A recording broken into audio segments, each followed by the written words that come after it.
Hey, millionaire. There are thousands of stories of lottery winners who have used their money to escape crime and poverty. However, some of them have changed their lives in the worst possible way. This is the story of James Allen Hayes, an unusual lottery winner who decided to devote his life to crime after his big win. But enough talking. Let's dive into it.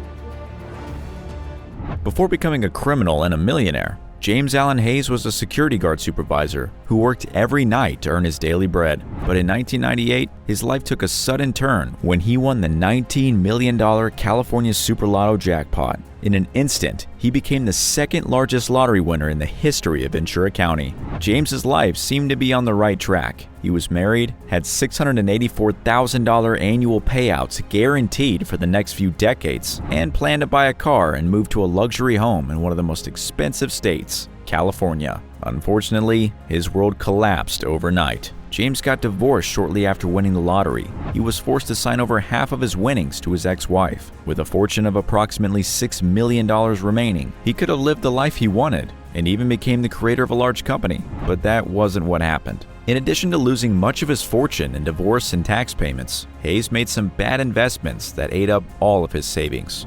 Soon he found himself sleeping in a garage. His life was quickly becoming the most tragic lottery winner stories ever told. With a fortune and the absence of a person to hold him back, before he knew it, his $6 million had quickly dried up, and he was in complete ruin. James wasn't ready to go back to being an employee and struggling to make ends meet. He had tasted what it felt like to be rich and powerful, and he couldn't control his addictions. However, it wouldn't be the first time a similar situation has happened. Many former millionaires lost everything before stealing money from their parents, or even burning down their businesses to regain their former glory. That's why James came up with an amazing plan to maintain his vices and lifestyle. Overnight, he had the brilliant idea of becoming a bank robber. He had a simple plan, but it worked more than once until he was finally caught. How would you describe James's plan in just a few words? Comment below and keep watching. The best is yet to come. He didn't do it the traditional way. James never once picked up a gun, hacked anyone, or dug a tunnel to rob a bank. So how did he pull off so many audacious heists? He'd simply hand a written note to the bank tellers asking for the money. The employees he approached rightly valued their lives more than the money that didn't even belong to them.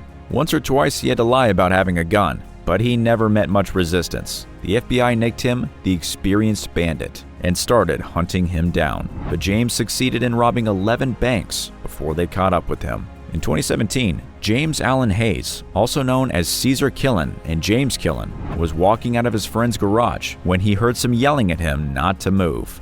Before he knew it, he was surrounded by more than a dozen FBI agents, dressed in bulletproof vests, armed to the teeth. According to James himself, they pointed so many laser sights at him that day that he looked like he had measles. After handcuffing and arresting him, the officers found about 10 guns registered in his name, which he presumably used in his former job. To make matters worse, the authorities quickly began to suspect his new wife might be involved in the robberies. But she had no idea and refused to believe he could be a criminal until she was shown the evidence caught on camera. According to James's public defender, Hillary Potashner, her client supposedly began to suffer from a lottery curse. Hayes was a very forthcoming and cooperative criminal. In fact, he immediately confessed all of his crimes to authorities. After being sent to a federal detention center in Los Angeles, he managed to detox from heroin and regain his old personality. On the day of the sentencing, Hayes confessed to the judge that he felt very bad about his actions. His words ended up reaching everyone present. That's why his cooperation and clean record, coupled with the fact that he never used a gun to commit a crime,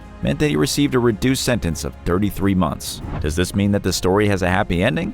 Even if James is very grateful to have received a second chance, his past still haunts him. He still feels ashamed that he let his family and friends down.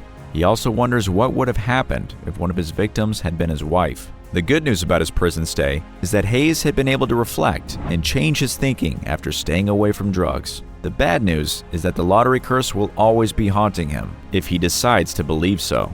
Now, I don't really believe on the existence of a lottery curse. There is just people making bad decisions that don't know how to manage their money. Of course, there are those cases where the winner ends up being robbed or murdered without him or her having to do with it. But this is just something that can happen if you suddenly become the winner of a multi-million-dollar jackpot. People will want a piece of that, therefore you end up being exposed. So, as an excuse, many lottery winners say the lottery curse hit them because they just can't face the fact that they made bad decisions in life. And according to them, the lottery curse had led thousands of lottery winners to end up poor, dead, or arrested. Supposedly, it's the main problem that has dragged many winners into losing everything overnight. Even if James Hayes could have lived a great life without his remaining fortune, money is no guarantee of happiness. In fact, more often than not, money only ends up ruining the lives of people who have never seen so much money together. According to the National Fund for Financial Education in Spain, 70% of lottery winners spend all their winnings in just 5 years.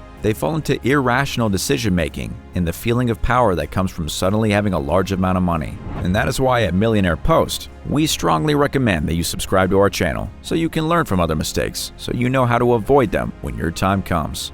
The story of James Hayes is truly tragic. It's a relief that his stay in prison has helped him recognize his mistakes and leave his past behind. Now he can dream of having a better life away from problems and addictions. Unfortunately, no matter how much time passes, if he believes so, the lottery curse will haunt him until the end of his days, creating a loop of bad energy and wrong decisions. Because once you taste what it feels like to be rich, it's impossible to forget the feeling. The only solution to avoid becoming a victim of your future lottery winnings? Start educating yourself financially before it's too late.